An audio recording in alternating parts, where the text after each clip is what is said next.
बच्चों सुप्रभातम। अधुना अहं सैमोषि प्रथमो भागः नवम कक्षायाः संस्कृतपाठ्यपुस्तकं द्वितीयपाठः पाठस्य नाम स्वर्णकाकः पाठयामि। सर्वप्रथम अहं पाठस्य वाचनं करोमि, तत्पश्चात् पाठस्य शब्दार्थः भावार्थः च वदिष्यामि। तो बच्चों, आज मैं तुम लोगों को सैमोषि प्रथमो भाग का द्वितीय पाठ स्वर्णकाकः का वाचन भी करूंगी और साथ साथ इसका भावार्थ शब्दार्थ बताती जाऊंगी। तो बच्चों, तो मैं पाठ को शुरू करती हूँ। तो सर्वप्रथम पाठ को शुरू करने से पहले हम जान लेते हैं कि यह प्रस्तुत पाठ जो है कहाँ से लिया गया है और उनके लेखक कौन हैं। तो इन सारी चीज़ों को जान लेना बहुत आवश्यक है। तो सबसे पहले प्रस्तुत पाठ श्री पद्म शास्त्री द्वारा रचित, यानी इस पाठ के जो लेखक हैं वह हैं श्री पद्म शास्त्री, और रचित विश्व कथा शतकम नामक कथा ग्रंथ से लिया गया है। इसका मतलब है विश्व कथा, यानी पूरी दुनिया में जो अच्छी अच्छी कहानियाँ हैं अनेक साहित्य की, उन सारी कहानियों से अच्छी अच्छी कहानियों को एकत्रित किया गया है, जिसको कहा जाता है विश्व कथा शतकम, जिसमें 100 कहानियाँ हैं। तो उन 100 कहानियों में से एक कहानी जो है आपके इस पाठ्य पुस्तक में दिया गया है। तो आप सोच सकते हैं कि ये विश्व कथा प्रसिद्ध कहानी है, तो अच्छी कहानी होगी और इससे हमें बहुत कुछ सीखने को भी मिलेगी, जिसमें विभिन्न देशों की 100 लोक कथाओं का संग्रह है। लोक कथा आपको मालूम होगा कि लोक भाषा जैसे होती है वैसे ही लोक कथा होती है, जिसको क्षेत्रीय भाषा, क्षेत्रीय कहानियाँ, यानी हर क्षेत्र की अपनी कुछ कुछ विशेषता होती है। तो उस विशेषताओं को कहानी के माध्यम से, गीत के माध्यम से लोग व्यक्त करते हैं। तो यहाँ पर कथा के माध्यम से बताया गया है। यह बर्मा देश की एक श्रेष्ठ कथा है। हमारा पड़ोसी देश जो बर्मा है, उस देश की एक कहानी लोक कथा है, जिसको संस्कृत में अनुवाद करके पद्म शास्त्री ने आपको यहाँ पर दिया है, जिसमें लोभ और उसके दुष्परिणाम के साथ साथ त्याग और उसके सुपरिणाम का वर्णन एक सुनहले पंखों वाले कौवे के माध्यम से किया गया है। यानी इस कथा का उद्देश्य है, जिसमें यह बताया गया है कि लोभ, अति लोभ करने से क्या दुष्परिणाम होते हैं। दुष्परिणाम मतलब बुरा परिणाम। और ठीक इसके विपरीत, अगर हम त्याग किसी के लिए करते हैं, दूसरे व्यक्ति के लिए अगर हम कोई त्याग करते हैं, तो उसका क्या सुपरिणाम, सु मतलब सुंदर परिणाम होता है। तो इसका वर्णन एक सुनहले, यानी स्वर्णकाकः जो है, इसका मतलब ही है सुनहले पंखों वाला कौवा। तो इसी कथा को सुनहले पंखों वाले कौवे के माध्यम से यहाँ व्यक्त किया गया है और बताया गया है कि इस कहानी में क्या है। तो अब इसका लेखक परिचय थोड़ा हम देख लेते हैं। इस कथा के लेखक पद्म शास्त्री हैं। ये साहित्य आयुर्वेदाचार्य, काव्य तीर्थ, साहित्य रत्न, शिक्षा शास्त्री और रशियन डिप्लोमा आदि उपाधियों से विभूषित हैं। यानी इनके जो लेखक हैं ये भाषा शास्त्री हैं, इन्हें अनेक भाषाओं का ज्ञान है। इन्हें विद्याभूषण व आशु कवि मानक उपाधियां भी प्राप्त हैं। इन्हें सोवियत भूमि नेहरू पुरस्कार समिति और राजस्थान साहित्य अकादमी द्वारा स्वर्ण पदक प्राप्त है। इनकी अनेक रचनाएं हैं, जिनमें कुछ प्रमुख निम्नलिखित हैं, जैसे सिनेमा शतकम, दूसरा है स्वराज्यम खंड काव्यम, तीसरा है लेलिना अमृतम महाकाव्यम, चौथा है मदिया सोवियत यात्रा, पांचवा है पद्य पंचतंत्रम,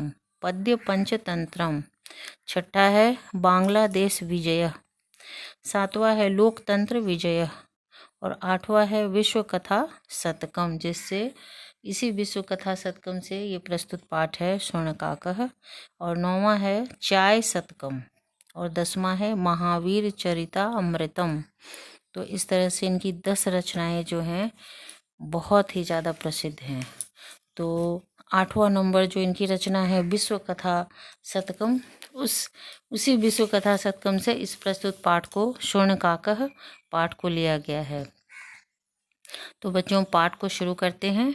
आज हम इस पाठ का एक भाग बताएंगे, क्योंकि ये कहानी बहुत बड़ी है, एक दिन में संभव भी नहीं है, इसीलिए हम इसको आधा आधा करके, पहला एक भाग, फिर दूसरा दिन दूसरे भाग में हम आपको बताएंगे। तो आज पहला भाग हम पढ़ते हैं।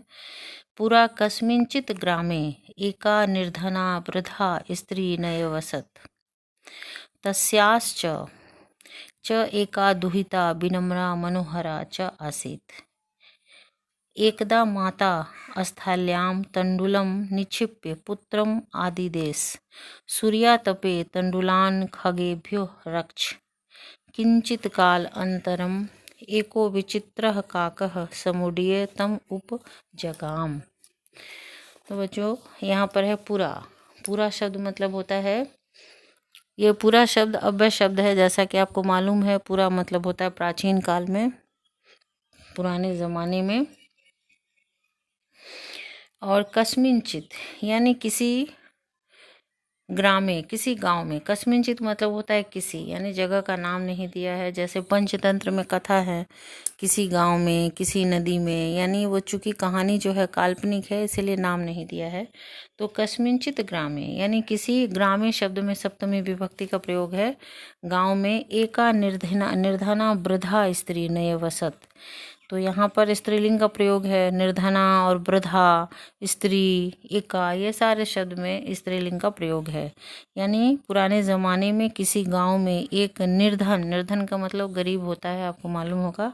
निर्धन और वृद्धा, बूढ़ी स्त्री माने महिला, नयवसत मतलब निवास करती थी।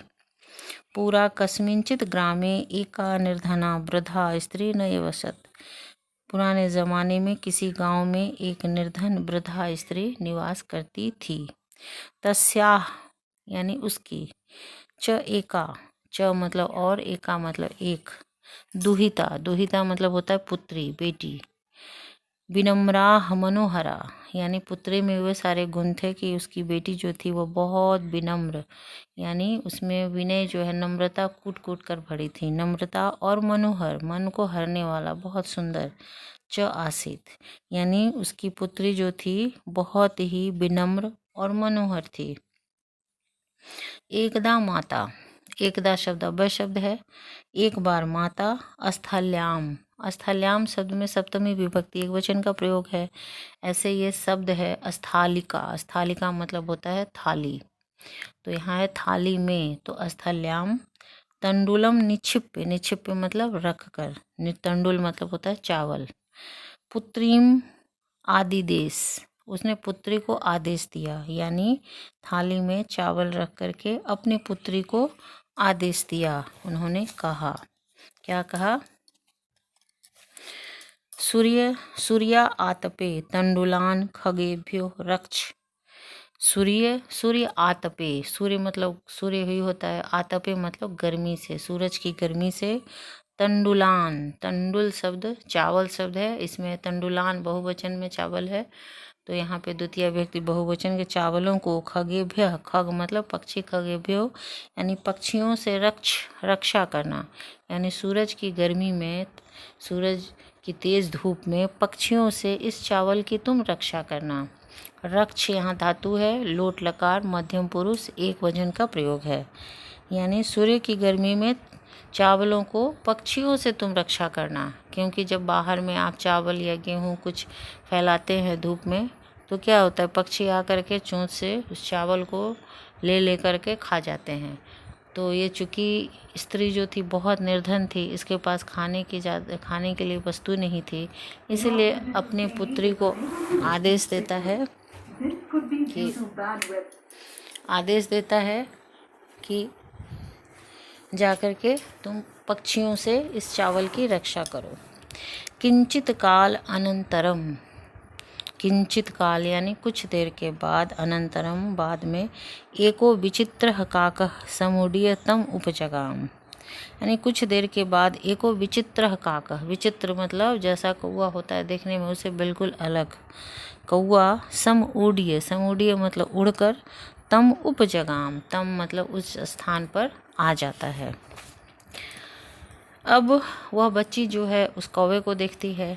ना एतादृश स्वर्ण पक्षो, मैं ना एतादृश नहीं इस प्रकार के, स्वर्ण पक्षो यानी सोने के पंखों वाला, रजत चंचू, रजत मतलब होता है सिल्वर, चांदी जिसको कहते हैं, चंचू मतलब चोंच यानी चांदी के चोंच वाले, स्वर्ण काकह, स्वर्ण काकह तया पूर्वम दृष्ट, यानी इस प्रकार के सोने के स्वर्ण पंखों, सुनहले पंखों वाला और चांदी के चोंच चोंच वाला कौवा को इससे पहले उसने नहीं देखा था। दृष्टा में दृष्ट धातु, दृश्य धातु और अक्तः प्रत्यय का प्रयोग है। अक्तः प्रत्यय लगाने से देखा शब्द ने पास्ट टेंस में बदल गया। तो इस प्रकार के स्वर्ण पंखों वाला यानी सुनहले पंखों वाला और चांदी के चोंच वाले कौवे को उसने इससे पहले नहीं देखा था। तम तंडुलान खादंतम, अब वह कौवा जो है तम, तम में द्वितीय विभक्ति, उसको, उस चावल को, तंडुलान खादंतम खाते हुए, हसंतम च, वह कौवा आता है और उस चावल को खाता है और खाते हुए हंसता है और बोल, विलोक के, विलोक के मतलब देखकर, उस बालिका को देखकर। बालिका रोदितुम आराब्धा, जैसे ही वह सुनहले पंखों वाला कौवा जो है चावल खाता है और खा करके हंसते हुए कुछ बोलना चाहता है, उसी समय अचानक बालिका जो है रोने लगती है। आराब्धा मतलब शुरू कर देती है। तम निवारयति यानी उस कौवे को मना करती हुई, सा प्रार्थयत, सा यानी वह बालिका, प्रार्थयत मतलब निवेदन करती है। तंडुलाम माँ भक्ष यानी तंडुल को, चावल को मत खाओ, यहाँ माँ शब्द मत यानी मना करने के सेंस में है। मत और भक्ष धातु है यानी इसका भक्षण मत करो, भक्ष धातु यहाँ पे लेप प्रत्यय का प्रयोग है, यानी मत भक्ष यानी इस चावल को तुम मत खाओ। मदिया माता अतीब निर्धना वर्तते, मदिया मतलब मेरी माता जो है अतीब निर्धना वर्तते बहुत गरीब है। स्वर्ण पक्ष काकह प्रोवाच्य, अब सोने के पंख वाला कौवा प्रोवाच्य मतलब कहता है। माँ सुच यानी तुम परेशान मत हो, यानी तुम चिंता मत करो। सूर्योदय, सूर्योदय प्रयाग ग्रामाद बहि पिपलक वृक्षम अनु तोब्या गंतव्यम आगंतव्यम, यानी तुम चिंता मत करो। सूर्योदय प्रयाग, प्राग मतलब होता है पहले, यानी सूर्योदय होने के पहले। ग्रामाद बहि, ग्रामाद में पंचमी विभक्ति है, बहि शब्द अव्यय शब्द है, गांव से बाहर, पीपल के वृक्ष के नीचे तुम आ जाओ। अहम तुभ्यम, मैं तुम्हें तंडुल मूल्यम दास्यामी, और मैं तुम्हें चावल का मूल्य जो है दूंगा, दे दूंगा। भविष्यत काल का यहाँ प्रयोग है। दा धातु है, लिट लकार, उत्तम पुरुष एक वचन का प्रयोग है, यानी तुम सूर्योदय से पहले गांव के बाहर एक पीपल का जो वृक्ष है वहाँ आ जाना, मैं तुम्हें वहाँ चावल का मूल्य दे दूंगा। प्रहर्षिता बालिका, प्रहर्षिता मतलब होता है प्रसन्न होकर, खुश होकर के। बालिका निद्रा अपि न लेभे, यानी रात को उसे नींद भी नहीं आई, क्योंकि सुबह में सूर्योदय से पहले वहाँ जाना था, इसीलिए उसे रात को नींद नहीं आती है। सूर्योदात पूर्वमेव सा, यानी सूर्योदय के पहले ही, सा यानी वह, तत्रो उपस्थिता यानी वहाँ उपस्थित हो गई, जहाँ सुनहले पंखों वाले कौवे ने कहा था उस स्थान पर वह उपस्थित हो गई। वृक्ष से ऊपरी विलोक्य, यानी उस पीपल के वृक्ष के ऊपर, विलोक्य मतलब देखकर, सा आश्चर्यचकिता संजाता, यानी जैसे ही वह वृक्ष के ऊपर देखती है तो आश्चर्यचकित हो जाती है। यत्र तो स्वर्णमय प्रसादो वर्तते, अरे वहाँ तो एक सोने का महल था, भवन था। प्रसाद मतलब महल, भवन, कोई राजा का भवन होता है वो था, वो भी स्वर्णमय सोने का बना हुआ महल भवन था। यदा काकः शयित्वा, यदा मतलब जब, यह शब्द है। काकः शयित्वा, शयित्वा मतलब सोकर, जब कौवा सोकर के, प्रबुद्धा, प्रबुद्धा मतलब जगता है, तदा तेन तब उसके द्वारा, स्वर्ण गवाक्ष, गवाक्ष मतलब खिड़की होता है, सोने की खिड़की से, तत्कथितम उसके द्वारा कहा गया, हो बाले तुम आगता, यानी जब कौवा सो करके उठता है तो वह सोने के खिड़की से देखता है और उस बालिका को कहता है, अहो बालिका, तुम आगता, तुम आ गई। तिष्ठ, बैठो, अहम तव कृते, मैं तुम्हारे लिए सोपानम अवतारयामि। तुम वहीं रुको, वहीं बैठो, मैं तुम्हारे लिए सीढ़ी भेजता हूँ। तत्कथय, तो बताओ, स्वर्णमयम रजतमयम युतम ताम्रमयम बा। क्वेश्चन यहाँ पे मार्क है। तो अच्छा बताओ, तुम्हें सोने का या चांदी का या तांबे की सीढ़ी चाहिए, मैं किस तरह की सीढ़ी तुम्हें भेजूं। कन्या प्रावोचत, कन्या कहती है, लड़की कहती है, अहम निर्धन मातु दुहिता अस्मि, मैं निर्धन माता की पुत्री हूँ, यानी मेरी माता गरीब है, मैं निर्धन माता की पुत्री हूँ। ताम्र सोपानैव आगमिष्यामि, मैं तांबे की सीढ़ी से ही आ जाऊंगी। परम स्वर्ण सोपानेन सा स्वर्ण भवन आवसाद, यानी लेकिन वह कौवा जो है उसे सोने की सीढ़ी भेजता है और वह सोने की सीढ़ी पे चढ़ करके उस महल में आ जाती है। चिरकालम भवने, चिरकाल मतलब होता है बहुत देर तक, चूँकि वह उस बालिका के लिए वो सब कुछ बहुत नया था और विचित्र था, उसने कभी ऐसा चीज़ देखा नहीं था, इसीलिए चिरकालम बहुत देर तक, भवने चित्र विचित्र वस्तूनि सज्जितानि दृष्ट्वा सा विस्मयम गता, यानी बहुत देर तक चित्र विचित्र वस्तुओं को सजे हुए देख करके वह बालिका विस्मय में आ जाती है, आश्चर्यचकित हो जाती है और देखते देखते इन सारी चीज़ों को श्रांता यानी थक भी जाती है और उसे थके हुए श्रांताम ताम विलोक, उसे थका हुआ विलोक मतलब देखकर, काकह प्राह, प्राह मतलब कहा, यानी उस बच्ची को थके हुए देख करके वह कौवा ने कहा, पूर्व लघु प्रातराशः, सबसे पहले तुम प्रातः राशा कर लो। प्रातः राशा मतलब होता है सुबह का नाश्ता। तो वह कौवा कहता है कि तुम बहुत थक गई हो, सबसे पहले तुम प्रातराश कर लो, यानी सुबह का नाश्ता कर लो, इसीलिए लघु प्रातराश, लघु मतलब छोटा, थोड़ा भोजन कर लो। क्रियताम बद त्वं स्वर्णम थाल्याम भोजनम करिष्यसि किं वा रजत स्थल्याम उत या ताम्र स्थल्याम, और यहाँ भी वह कौवा उसे पूछता है, तो बताओ कि तुम सोने की थाली में खाना चाहती हो कि चांदी की थाली में या तांबे की थाली में। बालिका व्यजहार, व्यजहार मतलब कहा, बालिका कहती है, ताम्र स्थल्याम में अहम निर्धना भोजनम करिष्यामि, मैं तांबे की थाली में ही, मैं निर्धन हूँ, मैं गरीब हूँ, इसीलिए मैं तांबे की थाली में ही भोजन करिष्यामि करूँगी। यहाँ पे क्री धातु है और लट लकार का प्रयोग, प्रथम उत्तम पुरुष एक वचन। तदा सा कन्या, तब, तदा मतलब तब, यह अव्यय शब्द है, सा कन्या यानी वह बालिका, आश्चर्यचकिता संजाता, तब वो बालिका आश्चर्यचकित हो गई, यदा स्वर्ण काकेन स्वर्ण थाल्याम भोजन परिवेशितम, तो उस समय उसे बड़ा आश्चर्य लगा कि वह कौवा जो है उसके लिए सोने की थाली में भोजन परोस करके लाता है। न एतादृकम स्वादु भोजनम अद्यमावधि बालिका खादितवती, यानी ना एतादृशम, इस प्रकार का सुस्वादिष्ट भोजन उसने आज तक अपने जीवन में कभी नहीं किया था, नहीं खाई थी।